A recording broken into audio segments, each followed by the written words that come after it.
We're going to get that up on the screen, guys. Oh, there we are. So yeah, I'm Associate Professor at Southern Cross University. I've been hanging around rainforest streams for 30-something years, and I thought I'd give you a bit of a brief synopsis of what I've been doing, and also what we'd like to achieve at Woodford. So I'd like to start by acknowledging Jinabara. What a deadly welcome that was last night, hey? And also to pay my respects to all traditional custodians that I've worked with.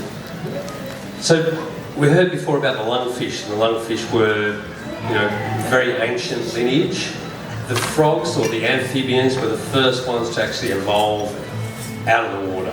Well, first group to come out of the water. So I work with frogs, but the amphibia consists of the newts and salamanders, the caecilians. We don't have them, either of those in Australia, we just have frogs. But they're an amazing array of species that occur, and we live in a hotspot in terms of frog biodiversity.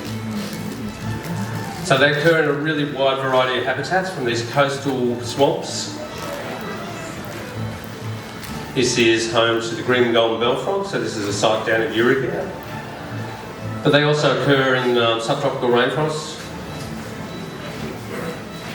Even a puddle in the road is habitat to a frog. So this is a monotypic genus, so there's one species in the genus, it's called the sandpaper frog, Lecriotus. And I don't know if you can see the white stuff in that puddle there, but that's its egg mass. So these frogs will fully develop within just a matter of a week. They also hang around human habitation, yeah? Is anyone afraid of frogs? Is that like your worst nightmare? It's a thing. People don't like frogs. But they also occur in these sort of places. So if we didn't have frogs, we'd be in a lot of trouble. But frogs are in a lot of trouble. So why do I study frogs? So globally, more than 40% of all the amphibian species in the world are threatened with extinction. That's pretty scary. Don't forget, these are an ancient lineage and they're threatened with extinction. Within Australia, we have close to 200, or I think we have 250 species now. Close to a quarter of those species are of conservation concern. 7 species have gone extinct since 1979. Up to 7. We can't be sure about some of them because extinction has some qualifications around it in terms of 50 years. What's probably most disturbing about declines and disappearances of frogs is that they've occurred within well-protected upland habitats. And these are the sorts of places that I've been hanging around with studying frogs. So protected areas, particularly the Gondwana rainforest of northern New South Wales and southeast Queensland.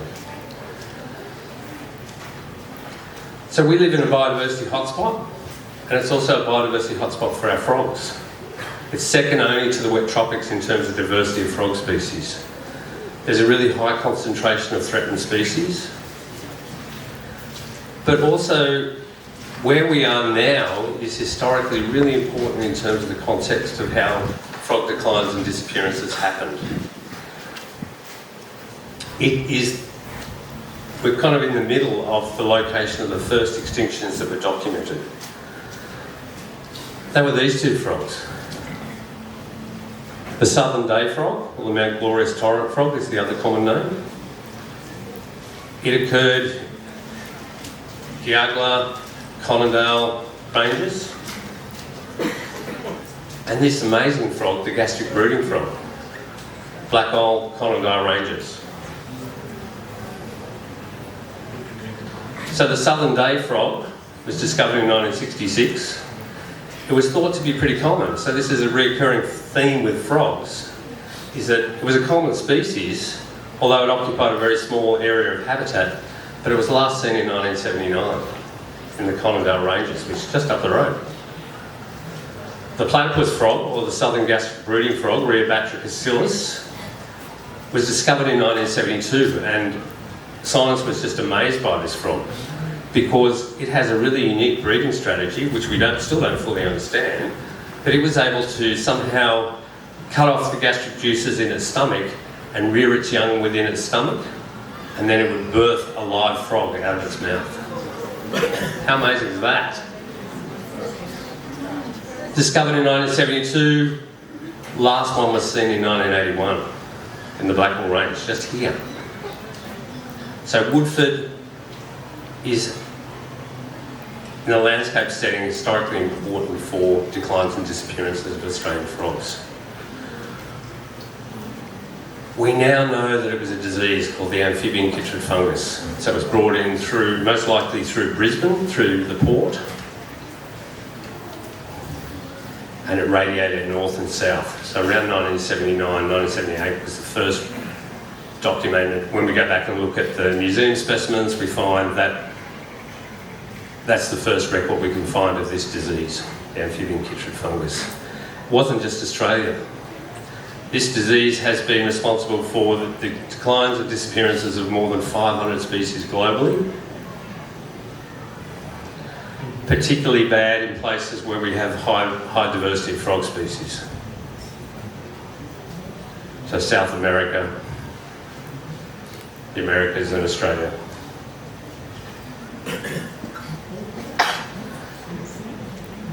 This frog is Flay's barred frog. It occurs in the Conindale Ranges. Most of its distribution is down where I live, which is down near Lismore. So it occurs in Nightcap, Border Ranges, West to Yabra, out into the Tulloom scrub. This species is the species that I did my PhD work on. So a long time ago. Interestingly, what happened when I started, okay, so it's one of the barred river frogs.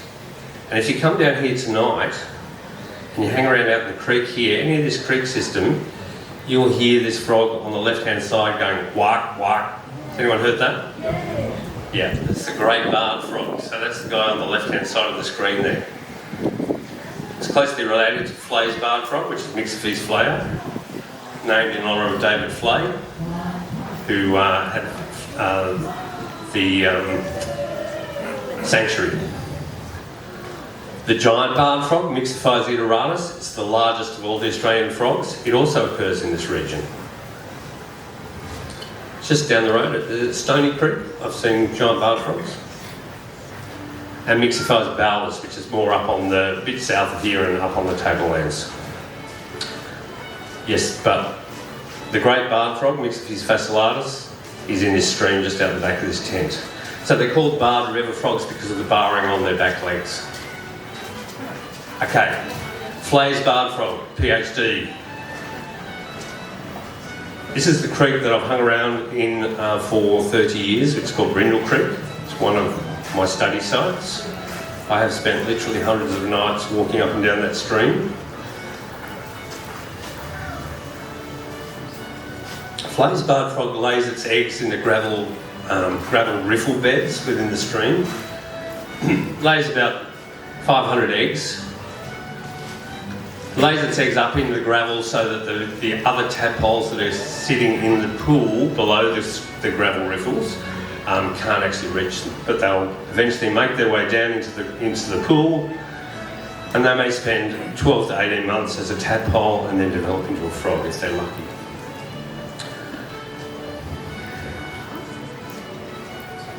See if this audio will work. Oh, no.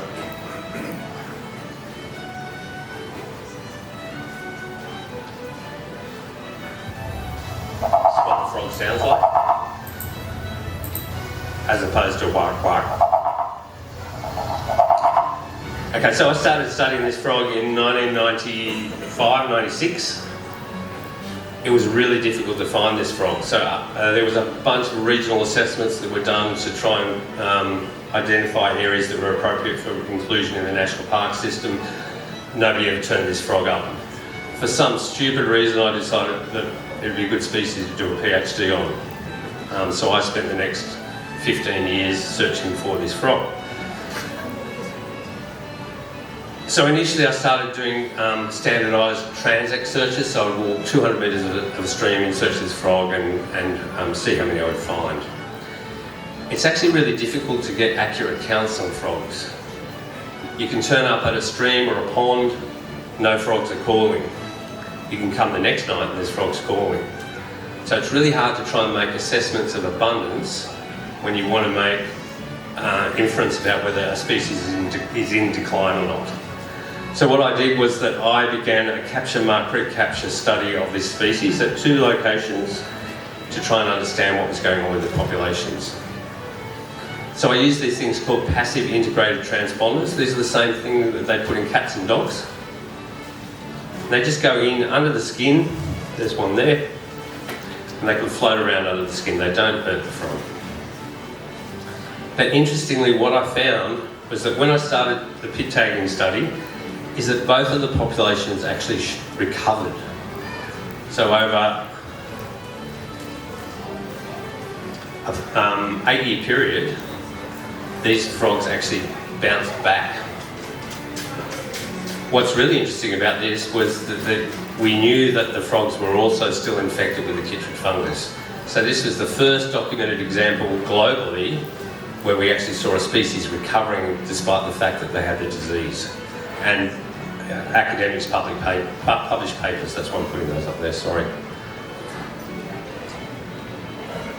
Subsequently, I've had PhD students that have continued to work on this, so we've done mark recapture studies, but we've actually looked at the likelihood that animals are infected or not, and what we found is that despite the fact that there's this fungus still occurring within the populations, this particular frog is likely to lose infection more often than it is to gain it.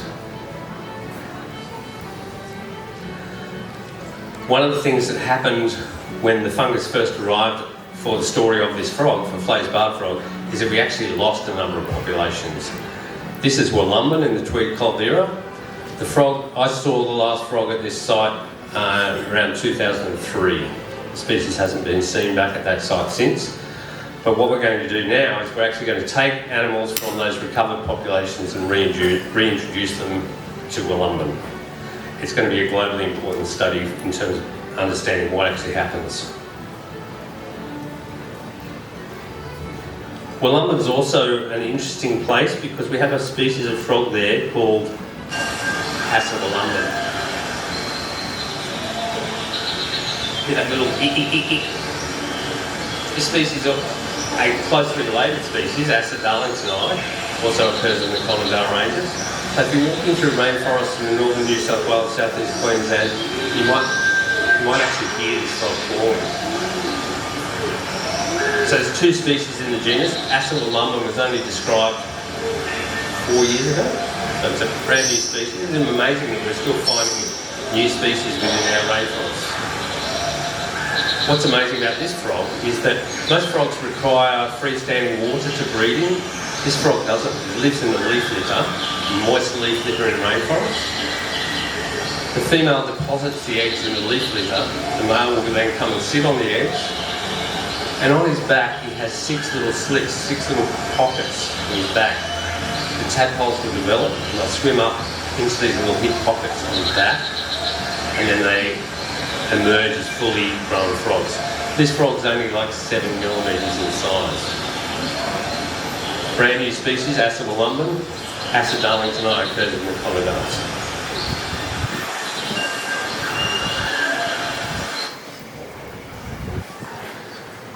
Being able to hear frogs is a really good way to know that they're there. One of the things that I've been working on for about 15 years now is using machine learning, audio recorders, and trying to understand the ecology of frogs through machine learning and AI. This little frog is called the red and yellow mountain frog. It occurs in Main Range. It's one of a group of frogs known as the mountain frogs. They're a very ancient lineage. They've evolved with the breakup of the Gondwana rainforest.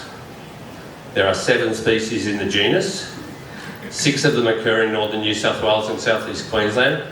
The 7th occurs on Mount Bawbul in Victoria. They're all endangered.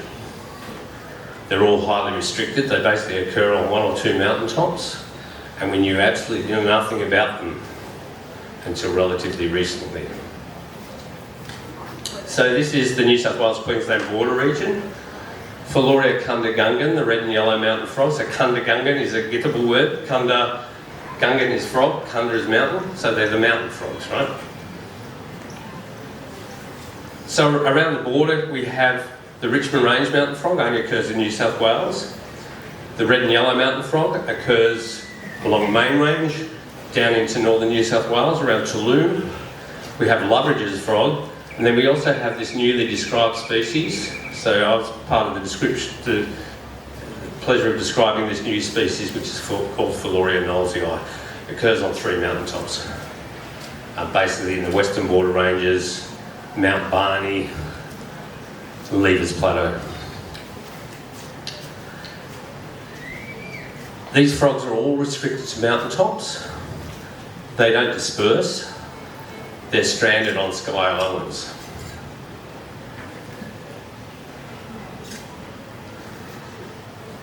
You'll rarely ever find one of these frogs. The only way you ever encounter one is to hear one. So when the males call in spring and summer. They breed within the mud, so they create a burrow in these mountain-top headwater streams. They lay about 15 to 20, sometimes 30 eggs, so they've got low fecundity.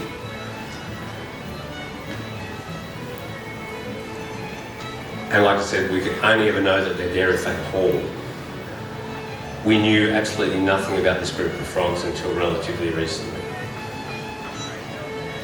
These are the types of places they live. They're beautiful, beautiful rainforests.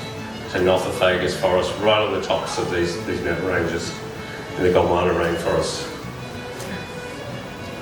There's one of the red and yellow mountain frogs in his burrow, and he's actually sitting on an egg mass there.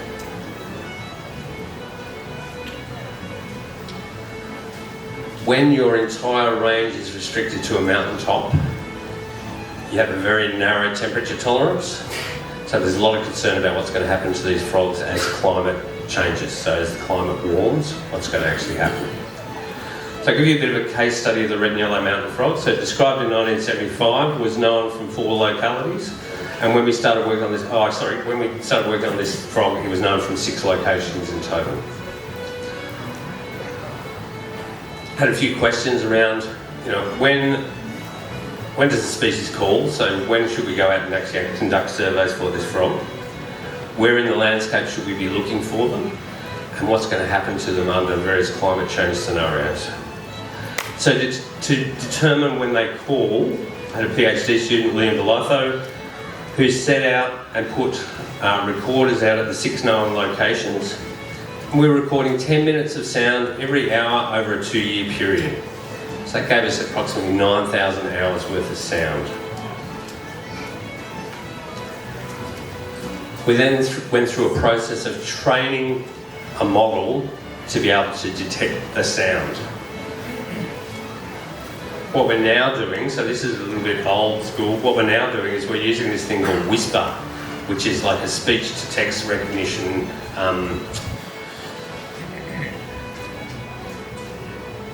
model. Okay, move on. What we found was we detected more than 2 million calls. The model was working really well, so we, out of 5,000 randomly selected calls, our precision was at 98%. So we were pretty confident that we knew that we were detecting the calls in the recordings. Calling peaked within October, so they are a spring breeder. And a couple of things affected whether a frog was likely to call. So the temperature of the mud and whether it had rained in the previous 7 days were the things that were driving calling. So this big peak, spring breeders. But what was really interesting was when they actually start calling when they're in peak, they're actually calling what's known as crepuscular, the crepuscular calls. So they call it dawn and dusk, which I find fascinating. So if you look at, this is a 24-hour cycle, if you look at the mean number of calls, when they're happening, it's dawn and dusk.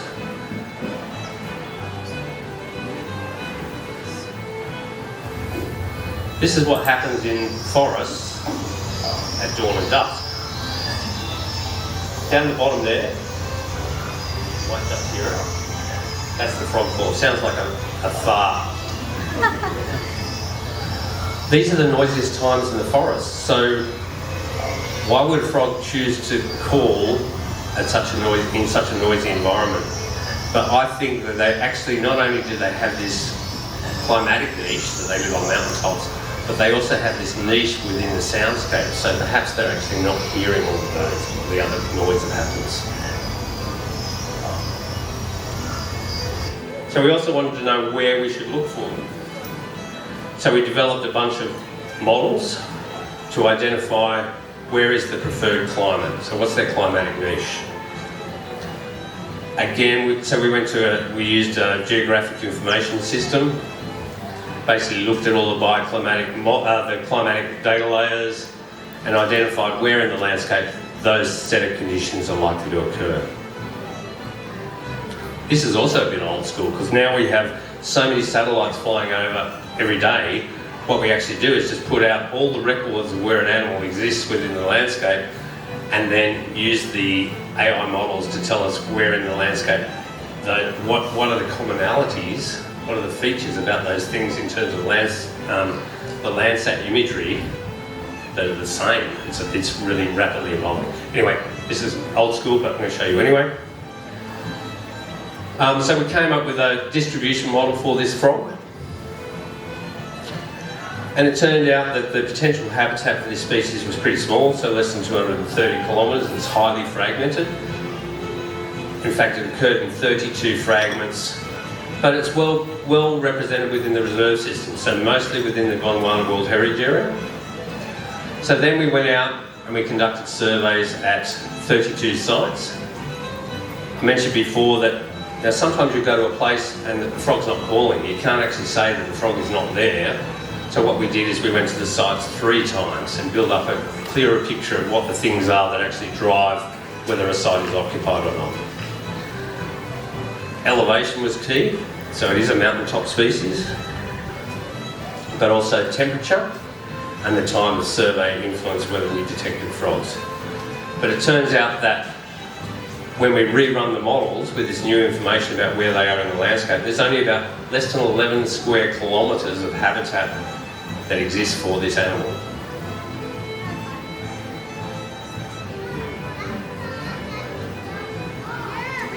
Mentioned before that we have concerns about what happens to frogs or any animals that live on sky islands in terms of what's going to happen in climate change. So we had a broad climatic niche of about 300 square kilometres that we looked at, and then we applied climatic models. So we know that we are already doing more than 2 degrees of warming. The climatic niche for this animal reduces by 64%. If we apply a worse scenario, which is 2.6 degrees, this animal's climatic niche reduces by more than 90%. Initially I thought these models were a little bit maybe over-predicting.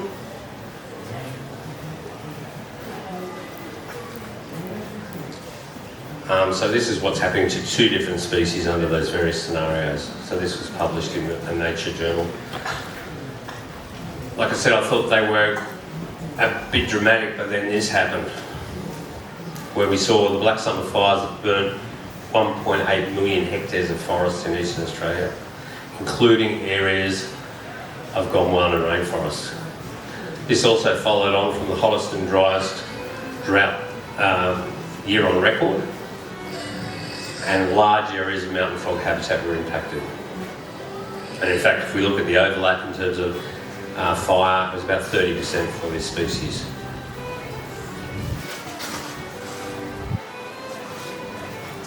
That's where the fire occurred, that's where the frog occurs.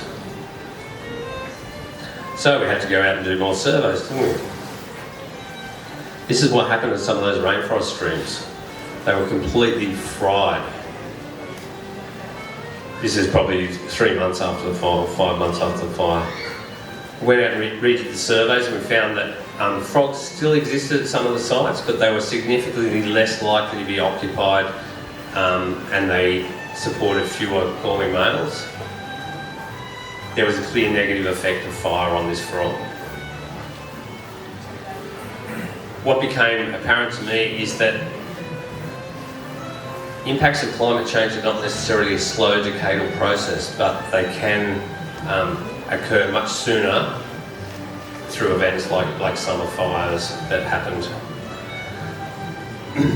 This is what's happening to this frog. Slowly declining when we look at all our monitoring data. It gets worse. After the fires, started seeing this. This is one of the high elevation mountain streams. This is damage that pigs do to this type of habitat. Pigs are rapidly moving into our mountaintop rainforests. They're doing big damage to rainforest streams. They're also damaging infrastructure, so this is one of the walking tracks in Main Range.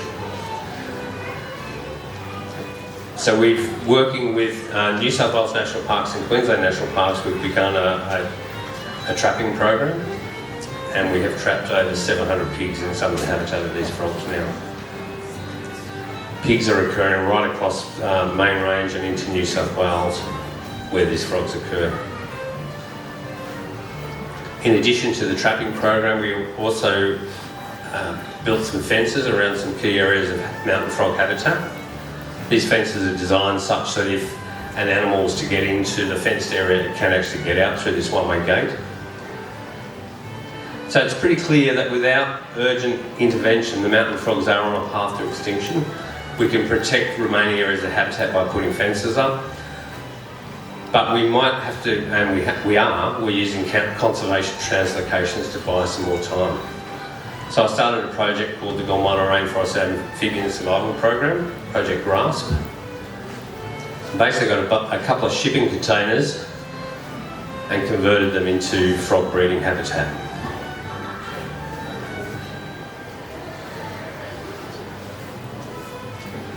There's an emerging frog there. Egg that's developed into a tadpole. These are the breeding habitats within the shipping container. Oh, this is cool. This is one of the mountain frogs actually creating a burrow, a bit of time lapse.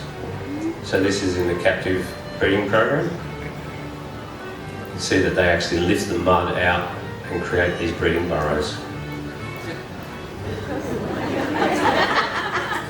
Been doing his yoga. And when a boy frog loves a girl frog, it happens. So we have had breeding occur. Audio's a bit. But we had to work out what we're going to actually feed these little tiny frogs when they're emerged. So there's two frogs there.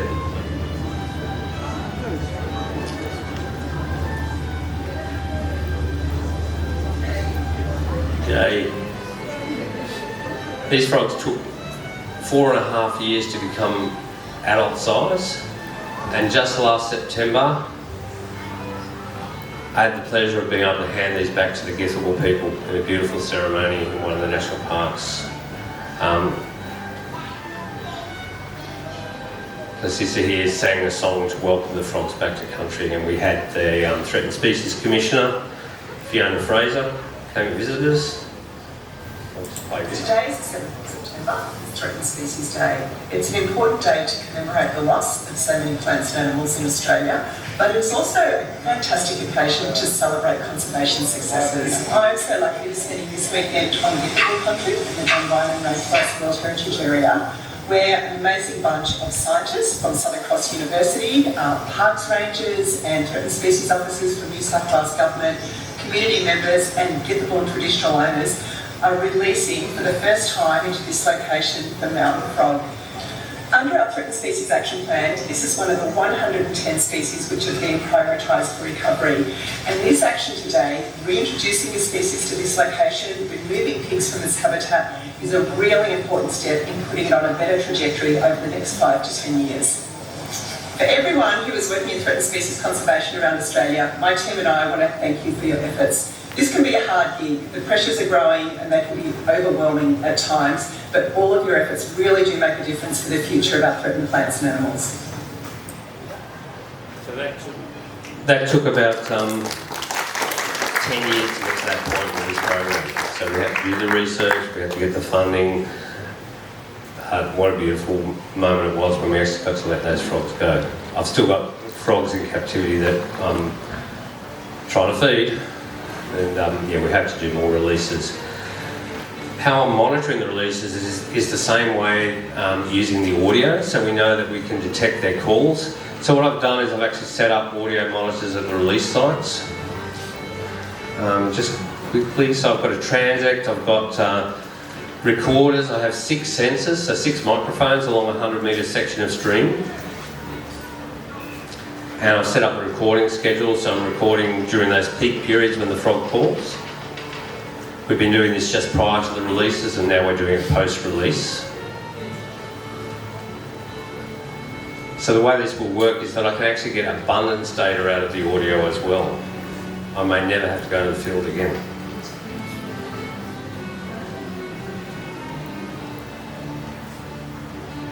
So I've basically got 6 channels of audio, and I can actually work out where a frog is on the transect based on its position of the sensor. And then I can play those calls back through speakers back in the lab and actually do an immersive walkthrough of the frog calls and count the frogs. So speaking of immersive experiences,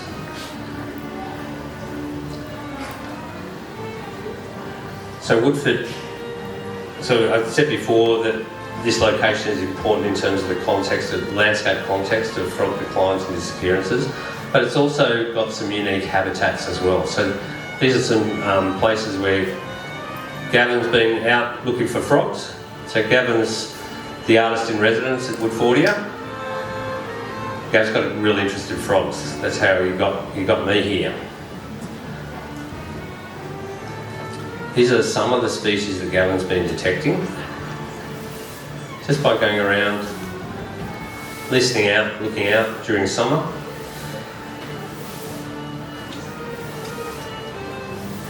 If you're interested in getting into citizen science, you can use this app. It's called Frog ID. It's done by the Australian Museum. It's a really great way to contribute citizen science data to our knowledge of Australian frogs.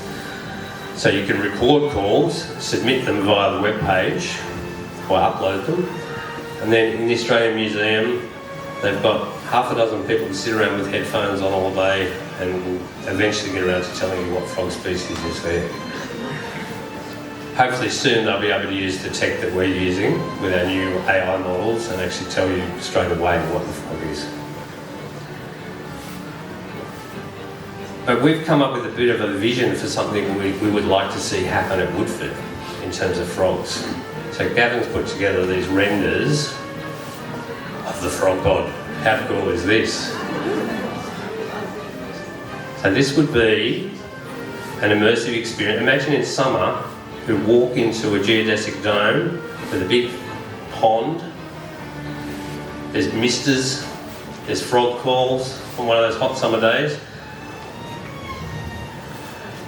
We'll run workshops to create the structures.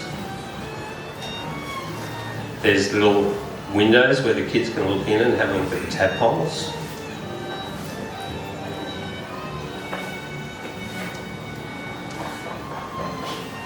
It's the view from above.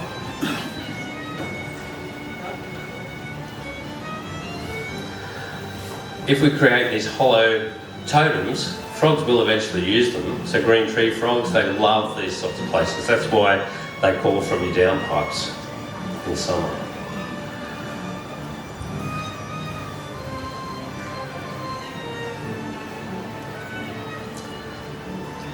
So this is something that we could do together for the frogs of Woodford.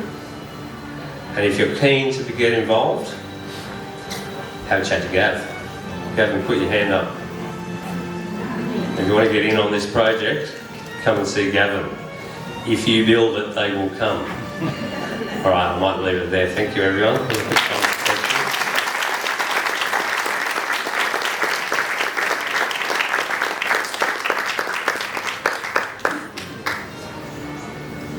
Okay, questions? Oh, there's one. It's funny you talk about the t-shirt. Thank you. I nearly forgot. So in terms of stuff that you can do, well, what I can do, because I have the privilege of being a scientist, is that we need to protect what habitats we've got left. And last year I was in the federal court as a court-appointed expert for a development that's happening in Brunswick Heads, where lots of really nice frog habitats going to be destroyed for a housing development again. Hopefully not. We'll hear soon, but yes, we have to protect what we've got. How do you feel about the impacts of pesticides in the environment from farming and stuff like that? Yeah. Is that showing any impact? Yeah, I don't know a lot about it. So we know that some pesticides will actually feminise frogs, but there hasn't been a lot of research done in Australia on that. We know that, pesticides are a problem. I think the other thing too that leads is that we're seeing an increase in pharmaceuticals on the Yep. table as well, not just pesticides. Yes, I could do a whole other PhD on that. I'm just wondering about your abundance data. If it's only males that are calling, how many females do you assume for every male? Yeah, that's a really good question. So in the frog world, it's only the males that call. So we're only ever counting, if we're counting calls, we're only ever counting calling males. In a lot of systems, they just assume that the ratio is 1:1. I don't think that that's actually the case. So one of the things that I've got a PhD student that's just started, and we're going to look at trying to identify some methods where we can work out whether a frog is a male or a female when they come out of the egg masses. So just as they've developed, we're going to try some new techniques to work out whether they've got testosterone or estrogen just by swabbing them with a, Is that temperature related, like turtles then? No, once they determine what sex they are, that's what sex they will become. But it will mean for our program, so our captive release, we'll be able to release frogs at a much younger age, because at the moment it's taking like 5 years before I can determine if it's a male or a female. So yeah, it'd be much better if we release them far earlier, so less mouths to feed. Were they eating termites? What were those little things? Oh, those little things were, they're called colembula. So they are a little isopod.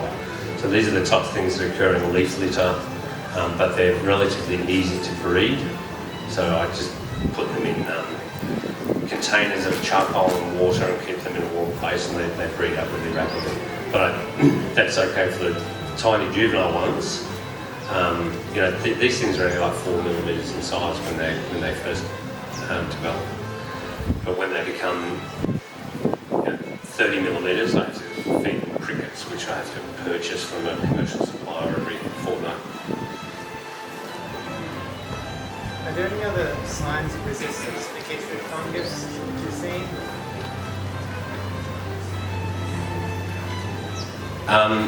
So there's now a bunch of other species where we're seeing resistance to chytrid. And there's a bunch of other researchers working on this as well. Yeah. So there's other ways that you can cure chytrid. So it's temperature, so above 24 degrees, 25 degrees, chytrid can't continue to grow. So if the frog gets to that temperature, it won't carry chytrid. So they may actually seek out warmer places in the environment, such as the frog pod. Yeah. But yeah, watch this space. So we've also, you might have seen in the media lately about the frog saunas, where they're painting for the green and golden bell frog. Yeah. What is that? What is that? Arcane toads important in frog declines, or Sorry, what was that? arcane toads important for frog declines, or No. nothing? No. Well, they may cause direct competition, but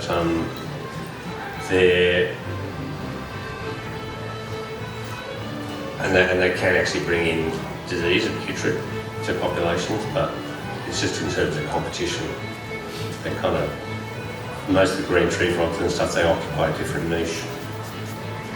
But there's a bunch of other fauna for which cane toads are responsible for causing massive declines. How long have the wild pigs been around? And like, are they moving it down? What direction's going on? Yeah, so I think there's been pigs in main range for quite a while, but it was exacerbated by the fact that there was a track that was put in from the north. So after that occurred, there seems to have been a lot more pigs moving into main range, but I'm speculating. So we got onto pigs really early in northern New South Wales. And I spoke to one of the rangers last week and we're down to kind of one pig left in one of our rainforest reserves. So his mission is now to stop further incursions coming up the Clarence Valley and into the national park, but also to get that last one or two. Yeah, so I only started seeing pigs over 10 years ago. I think after the fires they really moved into some new places. Any deer? Did you see any Deer. In the Tweed I see deer, but yeah, not at many of the rainforest sites. That's going to be the next issue. All right, thank you everyone.